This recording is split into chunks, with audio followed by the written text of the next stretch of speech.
Isi rumah meningkat. Perinciannya bersama Vanessa Mering. Vi, silakan. Ya, terima kasih Nurul. Kekayaan yang diperoleh menerusi pelbagai sektor ekonomi Sarawak akan diagihkan semula kepada rakyat negeri ini agar pendapatan isi rumah turut meningkat menjelang 2030.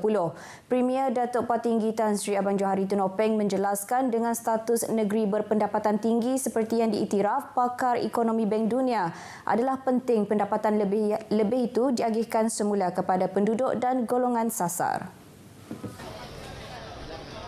Menurut beliau, jika tidak diagihkan kepada rakyat, akan berlaku ketidaksamaan dengan negeri mempunyai pendapatan besar namun pendapatan isi rumah masih kecil. Premier mendedahkan Sarawak mempunyai instrumen keuangan untuk mengagihkan semula kekayaan tersebut bagi meningkatkan pendapatan isi rumah termasuk pembangunan infrastruktur asas jaringan digital, jalan raya serta bekalan air dan elektrik. Kekayaan tersebut juga akan digunakan untuk melatih bakat modal insan negeri ini selain penggunaan teknologi untuk memacu pelbagai sektor ekonomi dan meningkatkan produktiviti. Premier menyatakan demikian pada Majlis Gawai Carnival Redeems ke-15 di Bau semalam.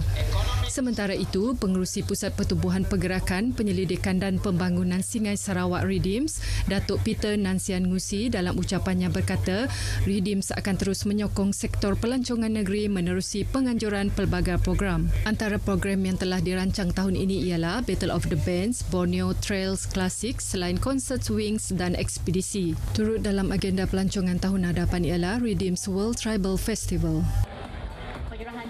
Seramai 68 orang usahawan muda Sarawak telah menghadiri sesi dialog bersama Premier Sarawak, Datuk Patinggi Tan Sri Abang Johari Tunopeng dalam program Sunday Morning with Premier 2.0, anjuran bersama Dayak Daily dan Pertubuhan Wartawan Bebas Kuching Pewarta yang berlangsung di Kuching hari ini. Program sesi dialog itu adalah bertujuan menyediakan platform perkongsian idea antara usahawan muda dengan Premier Sarawak secara bersemuka, khususnya dalam membincangkan isu-isu berkaitan dasar-dasar kerajaan negeri ke arah meningkatkan daya saing golongan usahawan tempatan ke arah mencapai kemajuan ekonomi baharu yang mampan berasaskan teknologi. Antara topik yang dibincangkan dalam sesi dialog tersebut ialah isu berkaitan usaha Sarawak dalam pembangunan sektor pertanian dan komoditi, penjagaan kesihatan dan farmaseutikal, keusahawanan dan pembangunan bakat. Dalam ucapan ringkas, Premier Sarawak Datuk Patinggi Tan Sri Abang Johari Tunopeng memberitahu sesi dialog melibatkan usahawan muda sebegini adalah penting dalam mendapatkan pandangan serta idea-idea baharu yang boleh diguna pakai dalam penambahbaikan dasar-dasar pembangunan ekonomi Sarawak.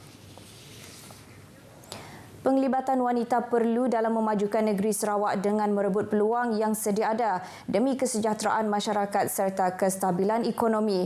Timbalan Premier Sarawak Datuk Amar Awang Tengah Ali Hassan berkata, peluang tersebut akan memberi impak positif kepada perubahan pembangunan keluarga dan masyarakat amnya dalam bidang ekonomi maupun pendidikan.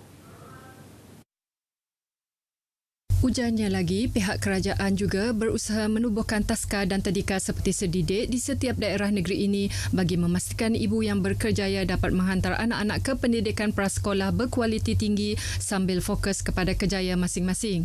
Tambahnya lagi, beliau berharap agar PPWS akan terus memainkan peranan penting dalam pembangunan kaum wanita di Sarawak dan bersama-sama dalam memacu ekonomi negeri ke era yang lebih maju. Beliau berkata demikian pada Majlis Makan Malam ulang tahun ke-61 Persekutuan Perkumpulanan Wanita Sarawak PPWS di Limbang. Datuk Amar Awang Tengah juga menzahirkan ucapan tahniah kepada PPWS atas kejayaan penganjuran program tersebut dan ianya merupakan salah satu langkah mengeratkan hubungan kerjasama antara pelbagai pihak yang terlibat. Satu memorandum persefahaman MOU antara Malaysia Aviation Group MAG dan Kerajaan Sarawak bakal diwujudkan sebagai langkah permulaan untuk pengambilalihan Maswings Sendirian Berhad. Menteri Pengangkutan Datuk Seri Lee Kim Shin berkata MOU tersebut antara lain bertujuan untuk memulakan perbincangan secara lebih mendalam mewujudkan parameter yang jelas selain memastikan proses pemerolehan yang lancar. Dalam kenyataan medianya, beliau berkata perkara tersebut merupakan antara pengisian mesyuarat antara delegasi Sarawak dan Khazanah Nasional Berhad di Kuala Lumpur. Turut dibincangkan isu-isu jaringan udara sedia ada yang menjejaskan Sarawak terutama sekali membabitkan penerbangan terus antarabangsa yang sangat terhad.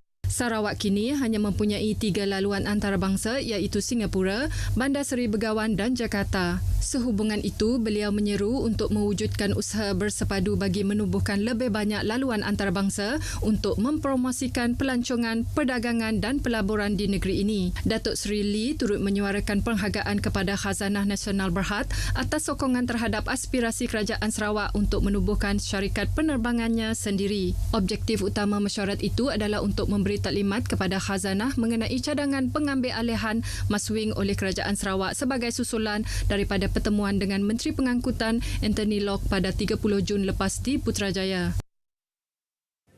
27 buah pintu rumah panjang Long Wat, Ulu Baram ranap dalam kebakaran pada kira-kira pukul 1.30 awal pagi ini. Ketua Bahagian Forensik Kebakaran Zon 6 Miri, Awangku Muhammad Azmin Awang Zainal memaklumkan bilik kawalan BBP Marudi dihubungi oleh Balai Polis Long Lama pada pukul 5.19 pagi tadi, memaklumkan hanya bahagian tengah sahaja iaitu 27 pintu yang terbakar. Bagaimanapun, kebakaran berjaya dipadamkan sekitar jam 2.30 pagi tadi. Terdahulu, maklumat awal laporan bomba memaklumkan kebakaran melibatkan satu blok rumah panjang 85 pintu jenis struktur tidak kekal. Rumah panjang berkenaan tidak mempunyai rangkaian telekomunikasi yang baik menyebabkan pelapor, Naomi Rina Nawan, anak perempuan Ketua Kampung Long Wat, terpaksa pergi ke Long Bedian untuk membuat panggilan kecemasan. Menurut Hazmin, pihak bomba berhadapan dengan beberapa cabaran, antaranya jarak perjalanan ke lokasi mengambil masa lebih kurang 5 jam dari Balai Bomba dan Penyelamat BBP Marudi dan hanya boleh dilalui menggunakan kenderaan pacuan 4 roda. Pasukan bomba dari BBP Marudi hanya dapat bergerak ke lokasi pada pagi tadi berikutan menunggu perkhidmatan feri yang memulakan operasi pada pukul 6 pagi tadi. Lebih 400 orang memenuhi auditorium P. Ramlee RTM Sarawak malam tadi bagi menyaksikan konsert khas Reunion Bintang Kecil 2023. Konsert khas bagi membuka tirai bintang kecil program TV legenda itu sebelum mengembara ke seluruh Malaysia bagi mencungkil bakat-bakat baru dalam bidang nyanyian. Yang pernah mengacara bintang. Program ini antara lain sebagai pertemuan kembali serta memperkenalkan bekas peserta bintang kecil dan juga pengacara. Ianya juga mengetengahkan pencapaian yang diperolehi mereka menerusi bakat nyanyian, berlakon dan sebagainya. Program 2 jam lebih itu menampilkan artis terkenal tanah air termasuk Hakim Rusli, Afiq Sazwan dari Semenanjung, manakala penyanyi dan peragawati dari Sarawak Dewi Liana Serista. Selain itu, turut membuat penampilan bekas bintang kecil Kahirah Maisarah, Abdul Halim, Nur Hafifah, Nur Ain Nazirah dan Presley Petrus. Kemuncak bintang kecil dijadual berlangsung pada 3 September depan di Kuching. Perkongsian itu tadi mengakhiri berita dari Sarawak. Salam Malaysia Madani dan kita kembali bersama Nurul untuk berita.